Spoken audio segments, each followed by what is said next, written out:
pessoal, sejam bem-vindos a mais uma aula dos tópicos em avaliação cognitiva. Meu nome é Ana Flávia, eu sou psiquiatra e psicogeriatra e eu vou estar com vocês nessa caminhada do zero até a psicogeriatria.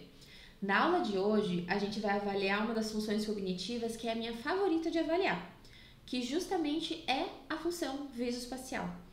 E eu acho que talvez eu tenha até me empolgado demais, não coloquei todos os testes, claro, porque não caberia numa aula de meia hora, mas eu coloquei o máximo de testes que eu consegui aqui, porque avaliar a visoespacial é muito interessante. Antes da gente falar realmente dos testes, eu queria só fazer um disclaimer. Eu queria só fazer, como que eu posso dizer, um comentário assim para vocês prestarem atenção. E qual que é esse comentário? Idosos com mais frequência têm problemas de visão. Então, não só o teu paciente pode ter uma alteração visoespacial, mas ele também pode ir mal no teste se ele tiver alguma alteração de não estar enxergando. Então, a própria alteração de acuidade visual, seja ela uma miopia ou um astigmatismo próprio do paciente ou a famosa vista cansada, as próprias doenças oftalmológicas que são mais comuns no idoso, como por exemplo a catarata, todas essas coisas elas podem alterar o resultado do teu exame.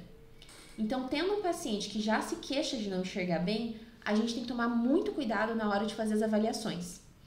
E se você tem um paciente com essa queixa, ou se de repente a avaliação visoespacial começa a vir muito diferente, até não fazendo tanto sentido para você, talvez o ideal seja encaminhar para o oftalmologista para de fato ter certeza se esse paciente está enxergando, se esse paciente tem a capacidade visual de fazer aqueles testes, para saber se o teste tem valor ou não. Então, se vocês estiverem se sentindo tranquilos, vamos começar. Quais são as alterações em função visoespacial que são normais no envelhecimento? O declínio da visoconstrução pode ser uma coisa que vá piorando com o longo do tempo, e principalmente para tarefas complexas.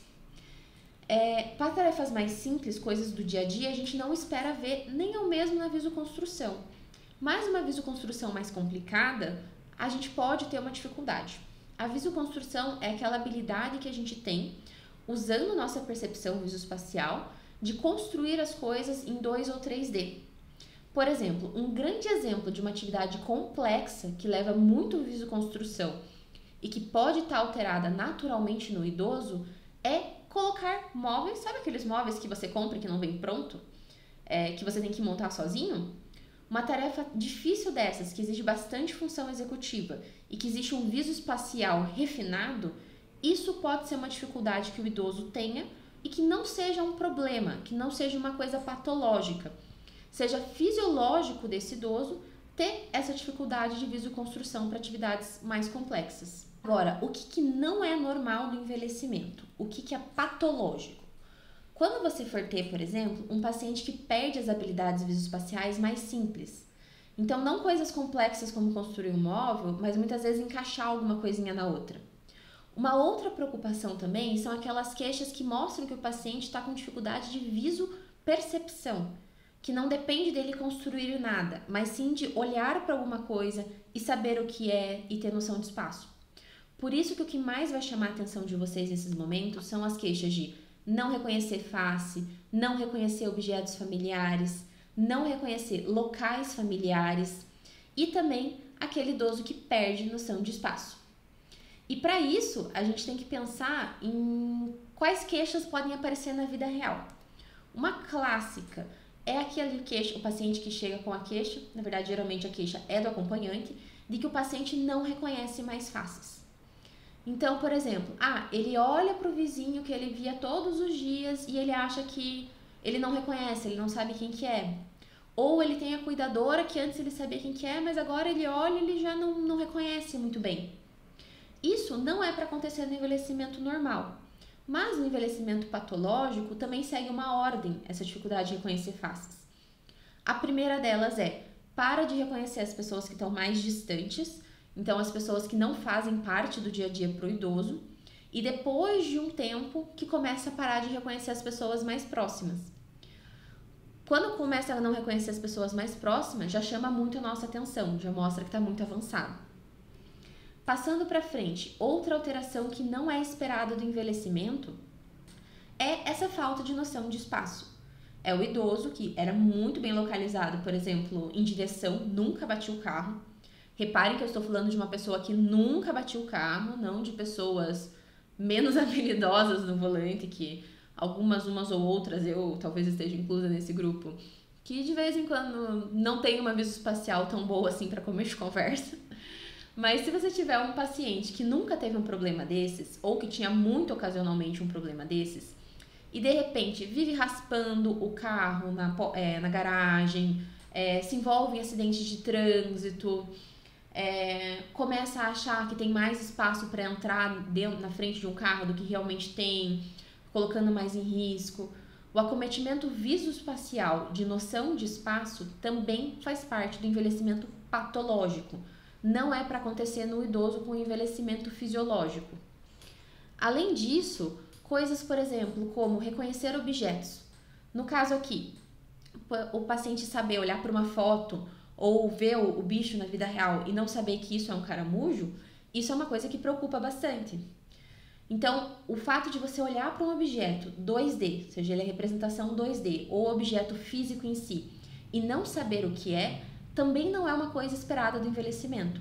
Quando chega uma queixa dessas no consultório, que de repente o paciente já não está mais sabendo quais objetos são, que quando ele olha uma figura ele já não consegue dizer o que é, isso já chama muito a nossa atenção para um déficit visoespacial. Até aqui tudo bem? Beleza? Vamos continuar então, pessoal. Agora eu queria trazer para vocês só alguns conceitos que são são os nomes que a gente usa. Então, prosopagnosia, ela é o conceito de cegueira de faces. Então, você olhar para a face da pessoa e não reconhecer. Aquela primeira situação de queixa que eu trouxe que a família poderia trazer. Tem um filme que chama Meu Pai, que ele é um filme que até ganhou o Oscar por Anthony Hopkins. Ele ganhou o melhor ator e acho que ganhou o melhor filme também, ou o contrário. E esse filme ele é muito interessante no sentido de que ele tenta, né, ele ousa tentar mostrar como que é a confusão mental dentro de uma pessoa com Alzheimer. Mas ele tem uma coisa muito bacana de mostrar como que é difícil o reconhecimento de rostos. Se vocês quiserem entender um pouquinho mais das alterações dentro da demência de Alzheimer, esse filme é muito bacana, mas também tem um filme que é muito legal e que mostra de uma maneira fantástica o conceito de agnosia visual, que é justamente dizendo que você tem uma dificuldade de viso espacial, uma perda de capacidade de viso espacial, que é representado nesse filme que chama Para Sempre Alice. Essa cena em específico do Para Sempre Alice é uma cena em que ela tá, só contextualizando, né? É uma moça com uma mulher com Alzheimer precoce e ela estava correndo, uma corredora, próximo do local em que ela trabalhava, que é uma universidade. E de repente ela olha para os prédios e já não consegue dizer mais aonde ela está. Esse filme é muito legal porque ele mostra com muitos detalhes alguns desses fenômenos que acontecem, esses fenômenos patológicos, dentro da doença de Alzheimer. Então, hoje, pela primeira vez, vocês vão ter uma lição de casa, que é uma lição de casa cultural. Eu quero que vocês assistam esses 2 filmes daqui até a próxima semana.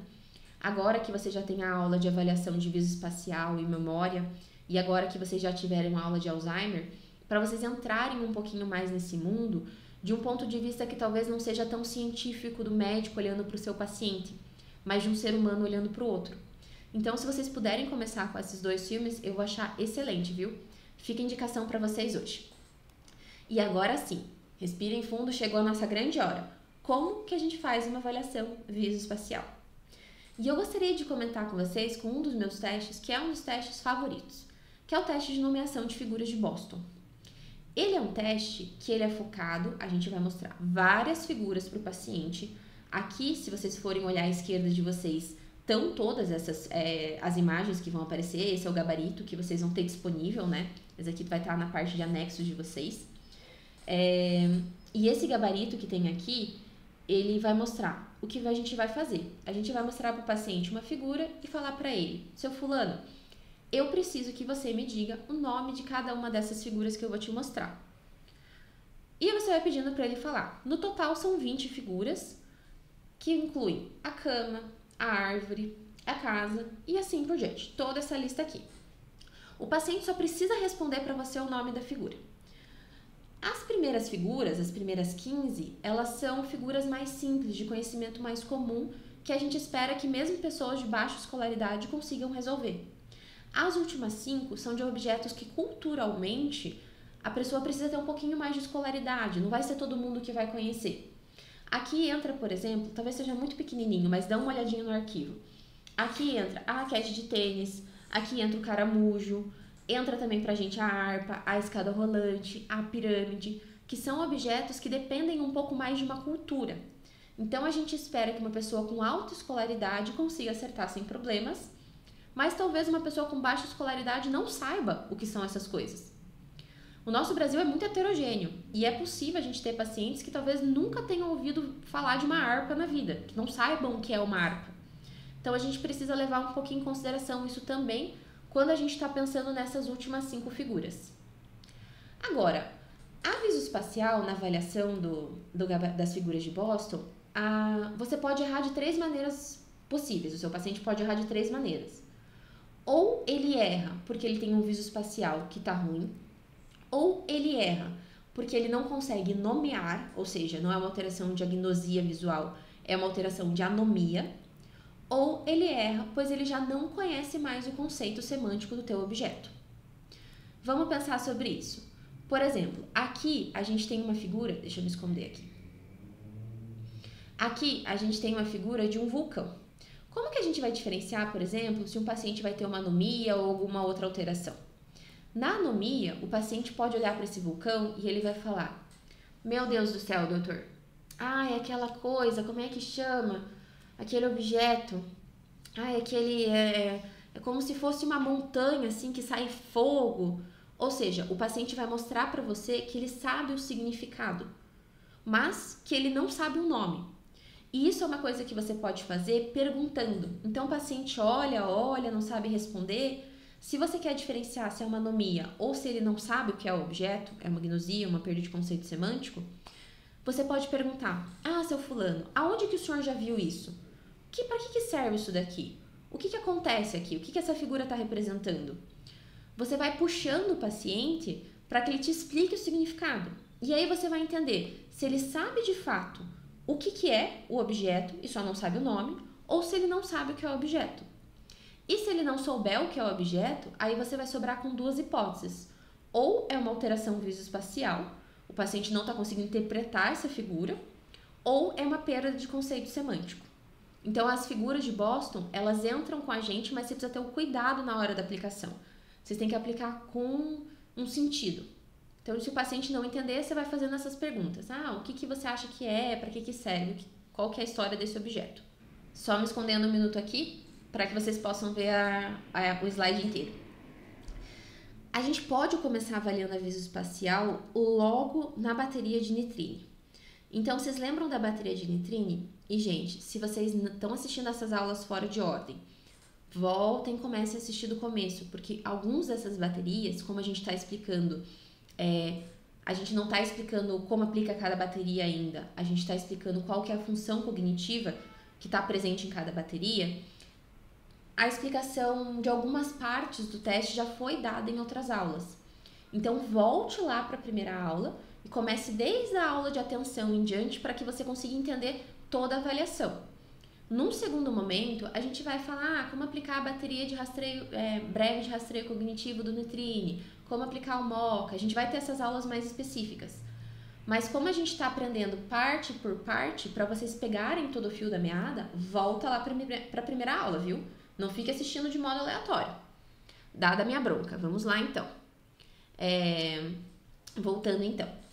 Aqui está a nossa avaliação, que pode ser feita também, a parte visoespacial, quando a gente fala da bateria de nitrine. A primeira parte das figuras já é uma avaliação visoespacial. Ela já é você pedindo para o paciente perceber. Então, fazer a leitura é olhar e saber o que é. Isso é uma função visoespacial. E a segunda parte do teste é falar o nome. Então, logo que começa o teste, você já está pedindo para a pessoa usar o visoespacial e a linguagem dela. Então, nesse momento, ela vai olhar para o objeto e vai falar: é um sapato. Beleza, os 2 estão preservados. Marca os 2. Só que se ela olhar para a chave e não souber o que é, você vai ficar na dúvida. Será que essa pessoa não está percebendo o desenho, não está olhando para a chave, não sabe que a chave é uma chave? Ou será que a pessoa só não sabe o nome da chave?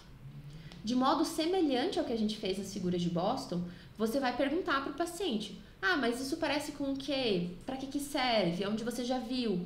Tentando entender se o paciente tem de fato esse conceito do que é uma chave, se ele reconheceu o que é uma chave e só não sabe o nome, ou se ele está com alguma outra alteração, que não é só a nomeação.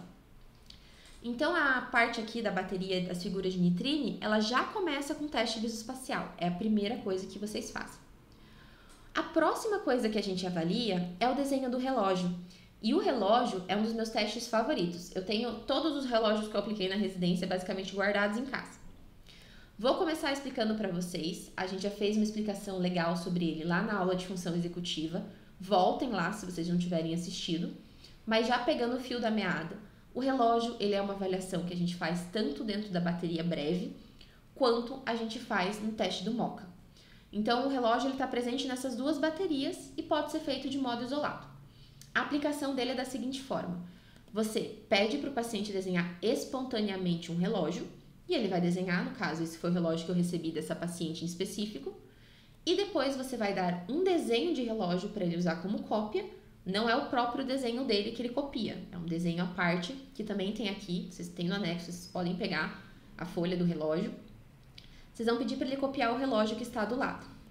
Então, vamos tentar prestar atenção. A gente tem um paciente que fez um relógio espontâneo ruim, um relógio espontâneo que poderia ser uma alteração, por exemplo, visoespacial, poderia ser uma alteração de conceito semântico, pode ser que ele tenha esquecido, ou poderia ser uma baita alteração de função executiva. Só com esse relógio aqui, a gente não sabe o que está acontecendo. E aí, a gente pede para o paciente copiar o relógio. Então, quando a gente tem o desenho do relógio, a gente tem a possibilidade de avaliar essas três funções cognitivas: função executiva, visoespacial e o conceito semântico. E qual que é o pulo do gato? Quando que o relógio ele vai dizer para você com certeza que a alteração é visoespacial?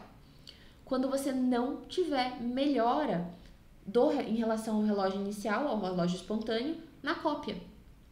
Se a cópia do relógio do paciente é uma coisa muito ruim, mostra que ele não consegue usar a capacidade de visopercepção e visoconstrução dele para fazer a cópia desse desenho, que é um desenho simples, uma habilidade simples que ele deveria conseguir fazer.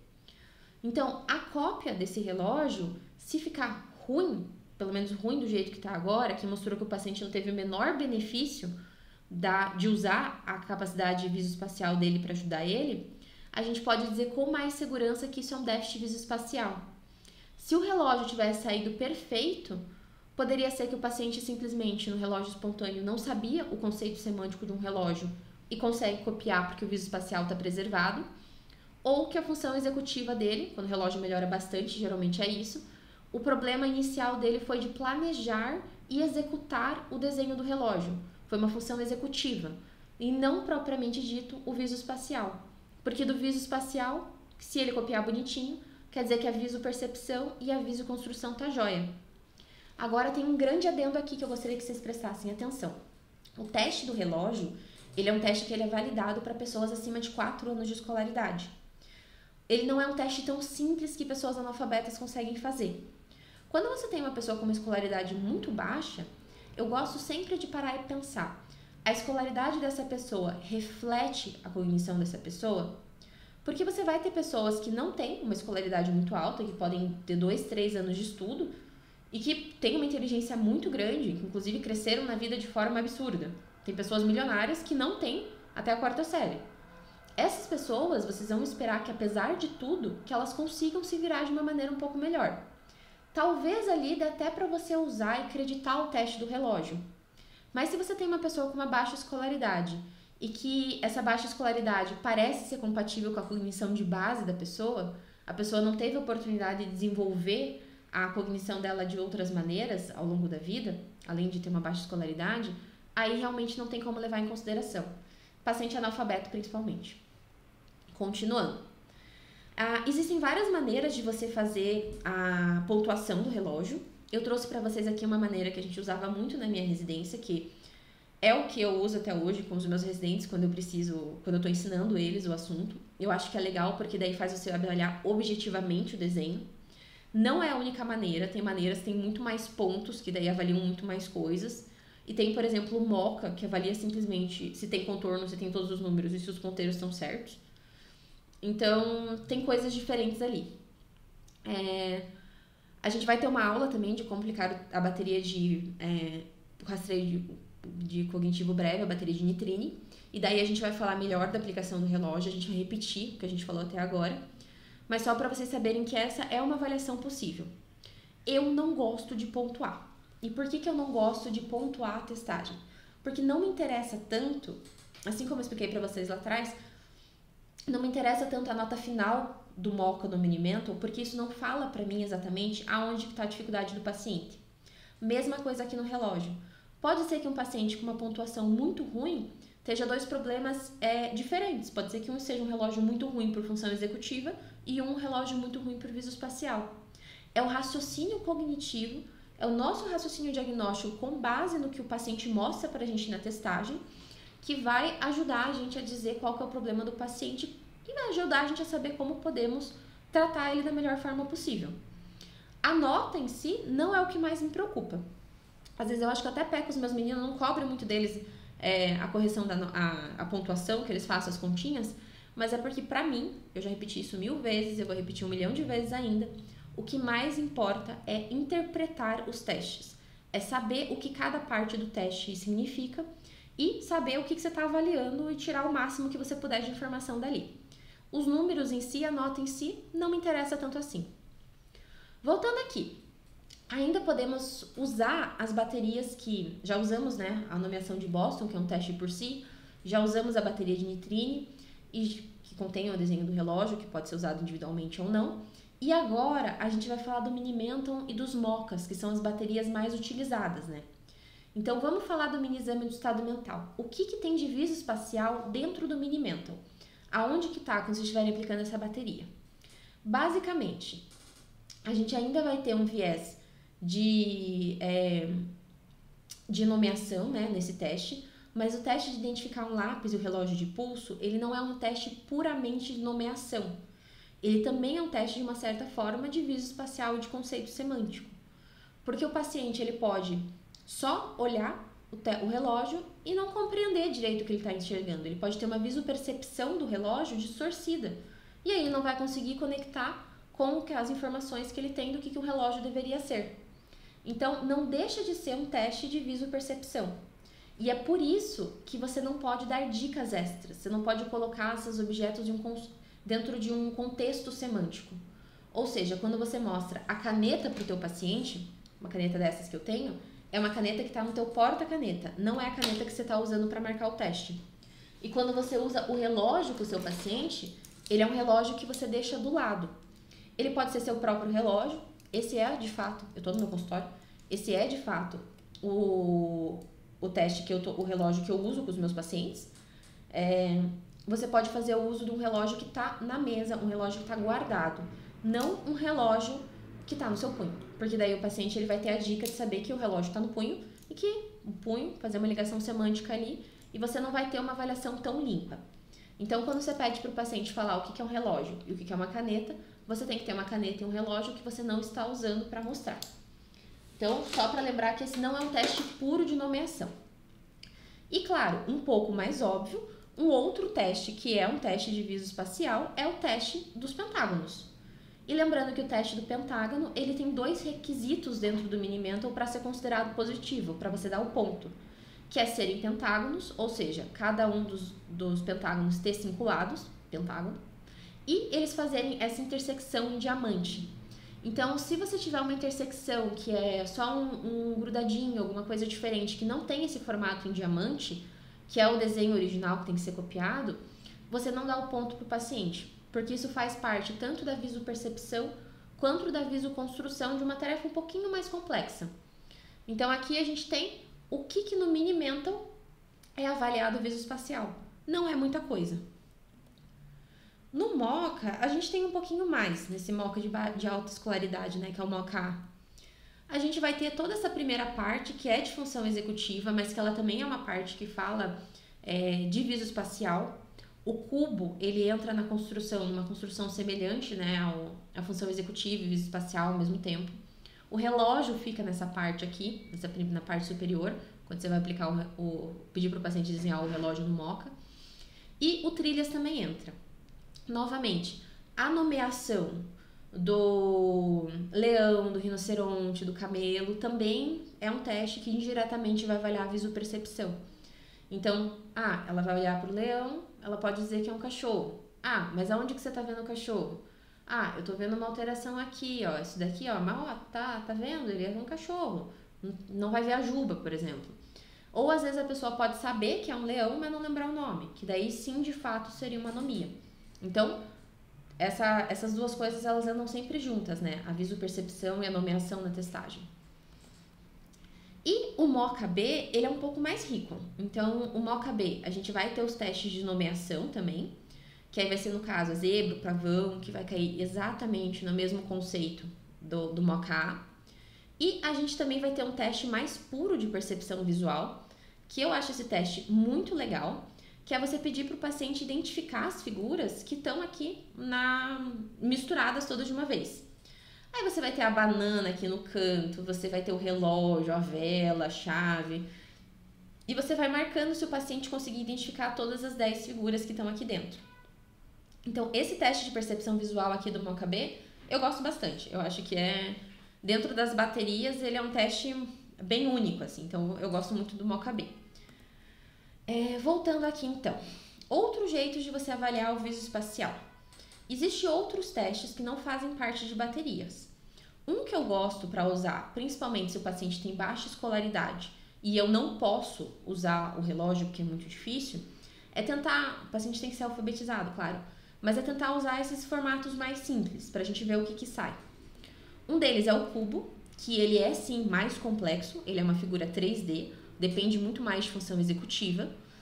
Mas a gente também vai ter os retângulos, a gente vai ter o círculo e a gente vai ter o losango, que são figuras geométricas muito mais fáceis de perceber e copiar, mesmo que você não tenha um contato prévio com essas figuras.